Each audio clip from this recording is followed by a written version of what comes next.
Hello guys, welcome to my channel. Today we are going to see Need for Speed Heat save game file location.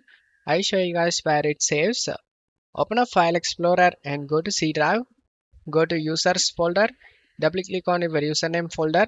If you doesn't know your username folder, then select the start icon. Here you can able to see your username and then double click on it.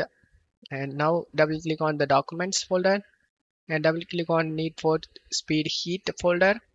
And now open this save game folder and open the save game. This is where all your game progress will be saved. Before updating the game or before switching to a new PC, you just need to take back up this save game folder like this, backup and save to another location. And now you can easily restore the save game in your new PC. Just copy and paste it in this location and your progress will be back.